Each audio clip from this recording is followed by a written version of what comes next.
Salut à toutes et à tous, bienvenue dans Top Sport avec un champion du monde aujourd'hui en duplex ce lundi dans notre émission. Il s'appelle Yann Erlaché, sacré hier dimanche en Espagne, champion du monde de WTCR, c'est le championnat du monde des voitures de tourisme. On en parle avec lui dans un instant, on parlera waterpolo également, on parlera volleyball avec un rendez-vous en direct cette semaine sur Alsace 20 et on parlera basket avec la fin de l'aventure de Leaders Cup pour les basketteurs de Soufal-Weyerheim.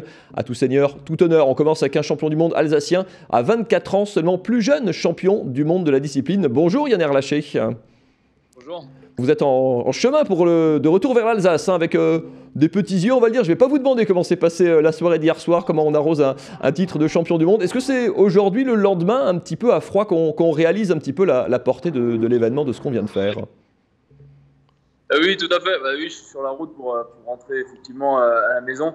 Mais c'est sûr que c'est plutôt le lendemain matin, spécialement ce matin quand je me suis réveillé, qu'on se rend un petit peu plus compte des jours qui viennent d'arriver et surtout ce qui s'est passé hier. Ouais, ce qui s'est passé hier, c'est le fruit de toute une saison.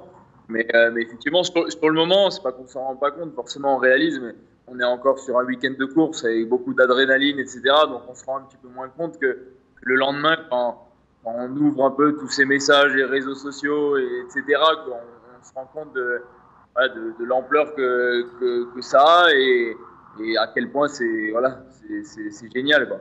Je vous remets un petit peu dans l'ambiance et puis pour nos téléspectateurs qui n'ont pas forcément suivi ça hier, regardez, il y avait 3 courses au menu de cette dernière étape du championnat du monde. Il y avait 6 meetings, 6 week-ends de courses. Il y avait 3 courses au programme. Vous étiez en tête du championnat du monde. On va regarder ça en image tout de suite avec votre principal rival, l'Argentin Esteban Guerrieri, le seul qui pouvait encore vous priver du titre, qui remporte la première course. Il vous met donc un bon coup de pression.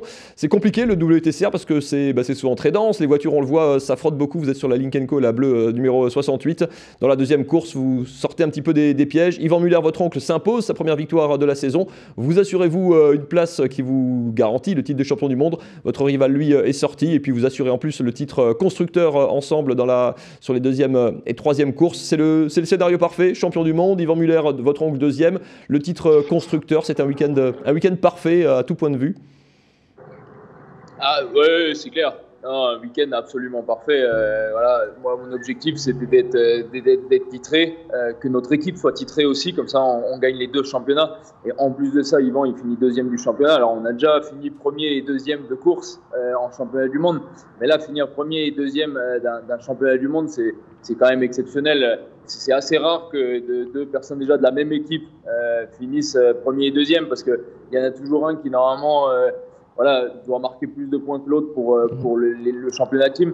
Mais c'est sûr que là, en plus de la même famille, c'est juste exceptionnel. Et encore une fois, on a commencé cette aventure ensemble. Il m'a mis au sport auto et il m'a tout appris, il m'a formé depuis que j'ai commencé le sport auto. Et ça date de pas si longtemps que ça. J'ai jamais fait de karting. Donc finalement, mon histoire dans le sport auto, elle a commencé très tardivement.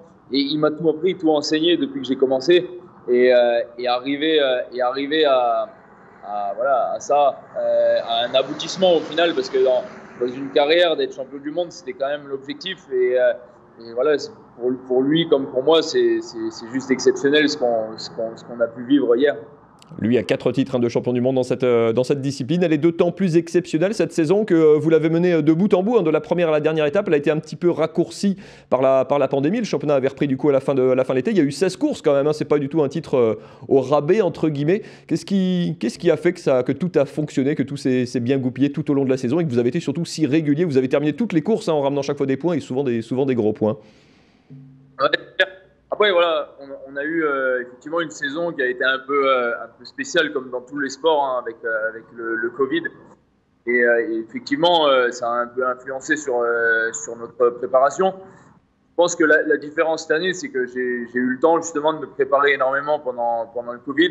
Vous nous en aviez déjà parlé une des fois précédentes. Vous n'auriez peut-être pas été champion du monde sans le Covid, pas parce que la saison était perturbée, mais parce que le confinement, parce que des choses comme ça vous ont mis dans une bulle, peut-être l'exigence du très haut niveau s'est révélée à travers cette expérience, cette saison particulière. Ouais, c'est vrai. Non, c'est vrai que ça m'a aidé parce que ça m'a permis de me recentrer sur moi. J'ai eu aucun divertissement possible. J'ai pas pu voir vraiment mes amis parce qu'avec l'histoire du confinement, mes proches, c'était compliqué. Donc c'était juste moi, mon sport, ma préparation mentale et penser à ma saison. Donc effectivement, le Covid, il m'a recentré sur le principal et c'est sûr que ça a influencé ma performance. Vous êtes champion du monde à 24 ans, plus jeune champion du monde dans cette discipline. Est-ce que ça ouvre des portes? Il y a pas mal de disciplines en sport auto. Il y a parfois des passerelles de l'une à l'autre. C'est quoi la suite? Est-ce que ça donne des idées pour la suite de votre carrière, sachant qu'il y a du temps? À votre oncle est la preuve qu'on peut durer très longtemps en sport auto. Oui, c'est clair. Non, je devrais avoir encore de belles années devant moi. Le sport auto, il y a plein de disciplines. Il y a beaucoup de disciplines. Là, déjà, cet hiver, je vais reparticiper au Trophée Andros. Ensuite, la saison prochaine, je compte repartir en championnat du monde de super tourisme comme cette année. Voilà, c'est une discipline qui est très épanouissante avec des constructeurs. Il y a beaucoup de pilotes officiels. Voilà, c'est une discipline où voilà, on est quasiment professionnel. Donc, pour moi, c'est un milieu où je m'épanouis complètement. Et quand on s'épanouit, les résultats suivent. Donc, il n'y a pas de raison que je change pour le moment. Mais encore une fois, je vais voir parce qu'effectivement, être champion du monde, ça ouvre des portes. Et pourquoi pas additionner des disciplines l'année prochaine. Merci beaucoup Yann Arlaché et bravo encore pour ce titre de champion du monde. On vous laisse reprendre la route, rejoindre l'Alsace et puis pour fêter ça quand même en famille un petit peu dès ce soir. Bonne route à vous et à très bientôt. Merci encore à vous. Merci beaucoup. Merci beaucoup.